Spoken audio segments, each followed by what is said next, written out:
and they look like women. Yeah. Now, some people listening to this will say, oh, yeah, but, if a ladyboy's got male genitals, well, you're gay. Well, I would say to them, they can think what they like. It doesn't really make the slightest bit of difference to me, and what's wrong with being gay anyway, quite frankly. Yeah. But yeah, so that was difficult for us. But in terms of just walking around day to day, no, nothing ever came up. I mean, apart from one little incident where somebody thought we were walking too slowly and made a comment. Yeah. We were pleased. Quite a number of people stopped us and made a lot of fuss about getting autographs from us, that had seen the TV shows and wanted to talk with us and say hi and wish us well. So, 99.9% of people are very friendly and supportive, genuinely, I think. I don't think they're doing it just to be sort of politically correct. I think they don't, after seeing that TV show, I'm an ordinary bloke, I'm not, I guess I'm just fairly down to earth. Yeah, but I think if you went back to England with a sort of taller ladyboy, like I'm thinking about an ex-girlfriend I had who was very tall. She was 6 foot tall, and she was a little bit more angular, and her shoulders were a little bit more masculine. Yeah. I think you might have comments to deal with then. I think certainly it seems to me since this Brexit business, England has become a place where racists seem to have a charter to be shouting at people in the street. So I've read in the newspapers lately anyway, and telling people to go back to their own country and all that sort of. Yep. Yep.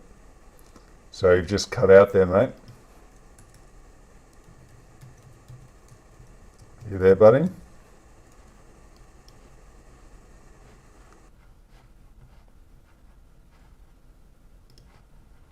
You there, mate? I'm not saying that you would be tolerated or thought of or treated any more respectfully here, but Thai people just wouldn't say it. Whereas, in the West, I think they would. Okay. Yeah. Just to let you know, you cut out for about 20 seconds there, mate. So we didn't get all of that, but that's all right. I guess my next question was about security for us foreigners here in Thailand. Those of us who come here, we tend to put freedom ahead of security, and I guess as the old saying goes, those who give up freedom for security deserve neither. But I guess my question here is, for a foreigner to have true financial security here in Thailand, given the restrictions on us, for example, not being able to own land and only being able to own 49% of a business, or ceding control to a Thai or to Thai lawyers in the case of nominee shareholders, do you think that having true security in Thailand is a problem for us foreigners? Well, I wouldn't invest money here. Okay. You're better off keeping, right now with the markets like that, you're better off keeping your cash offshore in cash. The other thing is about buying property here. There's two sort of issues for me. There's a property bubble that's been building here for some time. Lots and lots of apartments being built all the time. Everywhere you look in Thailand, you see, out from my window, I'm see 3 or 4 building sites with new builds going on. But a lot of it is kind of money laundering, I think, and they don't even care if it's built or not, and they'll just sit on these apartments. But they're not really an investment in the way that we in the West would think. Yeah. Property doesn't tend to accrue I guess in the West, traditionally, it's perhaps about 10% per annum. It doesn't really do that here. So buying an apartment, which is in a condominium building, you can own all of it, but the ownership has got to be 51% of the whole building. That is not your apartment. Yeah. I think your money's stuck, and it's bloody difficult to sell properties here. Yeah. Thai people do not like to buy second-hand properties. They like buying new builds, right? Yeah. They're not like us. They don't. The age of a building doesn't add character to it. So it can be. I mean, there's this place, the place where I live. There's loads and loads of empty condos, and they can't sell them Yep. because there's so many new places going up. Yep. So I don't think that's a good investment necessarily. And the other thing is, of course, having to keep money in Thailand. Well, we are immigrants here. Although we have freedoms, we don't have much in the way of human rights. And, for some infraction, whether it be real or not, or who knows what will happen if, when a certain person passes away, and you probably know who I'm talking about, he who cannot be named, there will be, or there could be running battles on the streets. We've seen that happen in previous years here. Yeah. And, we could find that we have to leave. You just don't know. It is a bit of a banana republic in some ways. In terms of our status, there aren't. When people live in the UK, if they're immigrants, they go through certain stages. Like after 2 years, they can have leave to remain. Then they can start applying for citizenship, and it's it's not like that here. You don't have those same guarantees. Americans have a little bit of a better option, and certainly in terms of owning businesses as well. Yeah. But English people, Australians, Europeans don't have that. I would say the best thing to do would be to keep your money offshore. Yep. If you're living here, and keep a few thousand, but keep enough money in cash in a safety deposit box outside of your home. Yep. Probably with a gun as well. Yeah. And then if you have to make a dash for the airport, you can do it. Yeah. Look, I think that's excellent advice, and that advice basically mirrors my own advice. And I'm not joking about keeping it in a safety deposit box outside of your building. Lots of things can happen here, and these are just, they're generally the minority, but when these things happen, they become very sensational. So, and I'm talking about foreigners being killed here. Yeah. Thai people are very, very jealous. Yep. And stuff happens, it's quite a common thing to happen here that, a woman will find her boyfriend cheating on her and will cut his penis off while he's sleeping. And that's happened numerous times. Or just simply, attacking you, or you can't get rid of them, or you're stuck somewhere. So that's why I say it's good to keep a bit of a supply in a safety deposit box somewhere that only you know about. So if the very worst thing happens with the kind of political situation, or a crazed ladyboy girlfriend, you can make it to the airport if you need to. Yep. Look, I think that's excellent advice, and just in regards to the person that we cannot name, there are various articles which I've submitted to Stickman, and he has strongly advised me, and he's refused to publish certain submissions of mine because I've used certain words in those articles, which even though it's obvious it doesn't refer to the person we cannot name, but just the mere perception that it may, that could cause a real problem. So, yeah, well, they're just closed down. If you talk about Voldemort, the website can be closed down, Yeah. put offline, all that kind of stuff. Yeah, Yeah. absolutely. Even if it's not, and I certainly don't have anything but respect and good sort of benevolent feelings towards that person. But but anyway, I mean that's not the point. The issue is, when that happens, there will be a ruckus here, as it were. I would think anyway. Absolutely. I guess one of the other questions I had was, what do you think are the best things a foreigner can do to ensure he doesn't lose everything when he comes to Thailand, given the issues, I guess, that Ted experienced you would have seen the documentary My Thai Bride and the relationship between Ted and Tip. I mean, Ted did a number of things, and I've watched that documentary probably 10 times now, and he seemed to make a number of mistakes, selling up everything in the UK, coming to Thailand, investing that money in his Thai wife's name, buying land up country in her name, and when it went tits up, he found himself having to go back to the UK, and that's a sort of situation which I guess I can see how foreign men can easily be tempted into that. And my opinion is, to keep your assets in the West. I think it's yeah, I mean, I think that is a great documentary, but it's kind of the comedy version, isn't it? It's the sort of, I've got a friend of mine and a group of his, they even call the sort of visa section, in Chiang Mai, the Ted Shed. So it's a bit of a stunt. It's a great documentary, right? And everybody should watch it. It's interesting. When I first saw that, I thought, well, I watched it without any subtitles. I thought, what an idiot he was, right? That he did that stuff. I mean, and frankly, she was an industrious woman, right? Hooker though she was an industrious person who, she didn't fritter the money away on gambling or anything like that. She invested in the pig farm.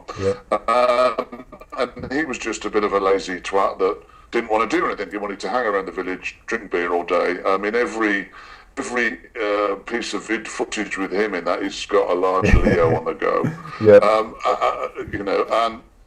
But then Annie watched it actually, and she said to me, no, you're wrong. She said this woman was very evil. She said that she'd planned to just get every bit of money off him. But what Ted said himself was that he said, I could quite easily have opened a Thai bank account, but I thought, well, Tip's good with money, and we're married, and so I'll just let her handle it all. So I gave her everything, including my credit cards, and I think that was probably my biggest mistake, he says. No shit. I mean, that was a big area. I mean, look, I mean, I love Annie and I do trust her, but I wouldn't trust her with, being able to handle my finances, or, why would I put temptation in anybody's way? But I wouldn't do that with a woman in the West either. I wouldn't do it with anybody. So I'm not quite it's strange how people, I mean, and this is something I was only thinking about the other day. You often see, I mean, and some of you listeners might have experienced themselves, Thai women and ladyboys are very good at taking care of you. So they'll do stuff like you'll be walking on the street and they'll be grabbing your arm and saying, be careful, darling, like as if, I'm a 50-year-old man who's never experienced traffic before. Now, I know Bangkok traffic can be dangerous, but, we are capable of walking in traffic without getting run over all the time. But there's this sense of taking care of you that I think makes people feel, a sense of trust that really they shouldn't, because it's just part of the sort of the act, really. I mean, I just think it's crazy to do. I mean, you're not doing her any favours either.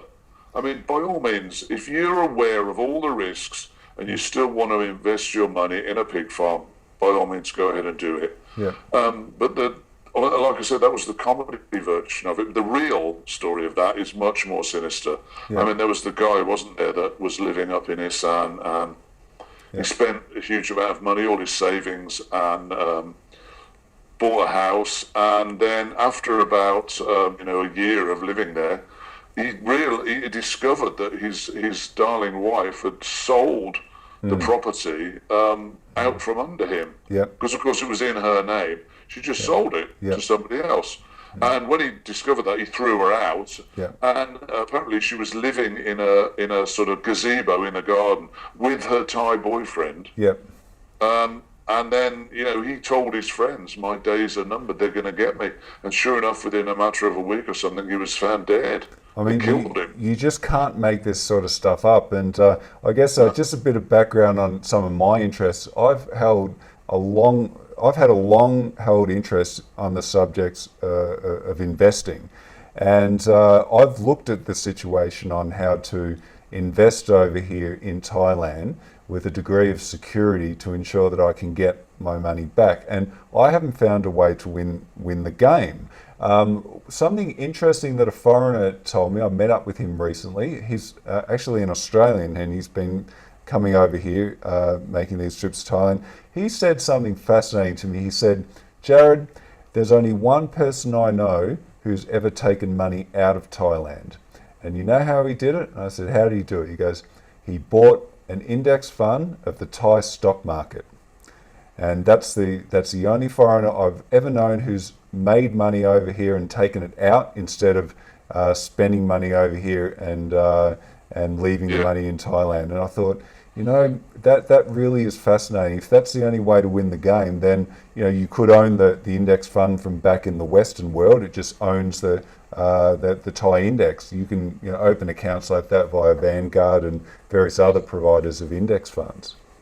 Yeah, I mean, I'm sure you can. I don't know the ins and outs of that. I mean, I think it can be dangerous. Investing in the stock market, particularly in a sort of a country that's not necessarily that stable. But sure, if you know how to do that. But I mean, I think I think you can invest in a business here, but you invest your time and effort rather than your money. Yeah. I think, I mean, anyway. Buying a property, well, why do you need to do that when, the renting's very easy here. Yeah. And if you want to run a business out of a property, you can rent a shop house and, run your business out of that. It seems to me that a lot of people that are living here are working online in those kind of businesses and, where it doesn't perhaps take a lot of your, your money, it just takes your time and effort. Yeah. And that seems a wholly more sensible approach. Because, I mean, who knows? I mean, I've even said to Annie, look, I mean, we don't know about the future. It may be that, in terms economically, it's good right now here, but, it isn't like it was some time ago. Prices for things are much higher. Yep. Going out is more expensive than it used to be, a lot more expensive than it used to be when I came here, and that's only in 5 or 6 years. Stuff's gone up. It's not the cheap place that it used to be. Yeah. Entertaining yourself is not cheap. Cambodia is much cheaper. Maybe that's going to be the next place to move to. A lot of expats live there already. It's got a nice vibe to it. It's a bit Wild West. Yeah. But that's kind of exciting. So Cambodians are kind of lovely as well. Which I guess leads into my next question about the recent news about the new Thai Minister for Tourism, essentially saying that tourists don't come here for the sex, and that she'd like to see the sex industry eliminated from Thailand. Do you think that that there's any hope of that ever occurring, and that perhaps Cambodia or other places will take the place of Thailand when it comes to catering towards Western men who come over here for the sex? Well, it's interesting you say that. I mean, I've been to Cambodia some time ago, and I really loved it. And I went to Siem Reap, and when we were there, I was sitting with Annie, and this gorgeous ladyboy come, walking down the street, great figure. She was there. I mean, and I think, in terms of the sex industry, or just girls, if you like, and ladyboys, I think Thailand will get increasingly cynical, and it has got more cynical. Maybe this still happens. When I first came here, I remember my first trip down to Pattaya and Jomtien, and I was sitting somewhere having something to eat, and there was a little bar by the side of it. It was off the main street, right at the top, inside, like off the main soy. No tourists there, nothing. And I was sitting there eating food. There was a little bar with a couple of ugly bar girls there, and they were just talking to me. I made it really clear I wasn't interested in them. And then one of their friends came to visit him who didn't work there, and she was really lovely, and I spent a week with her. I didn't buy her anything. And I'm sure other people have had that experience as well. I didn't pay her. She wasn't a hooker. You know, she didn't have any expectations of me. She was just a kind of country girl. It was quite naive, and we had fun together. It was lovely, right? Yep. Now, I think that kind of situation may well happen less and less in Thailand, particularly if the pinch is put on the sex industry, because all that will happen is it'll be like Vietnam then. They'll drive it underground, Yep. and it'll be more dangerous. HIV.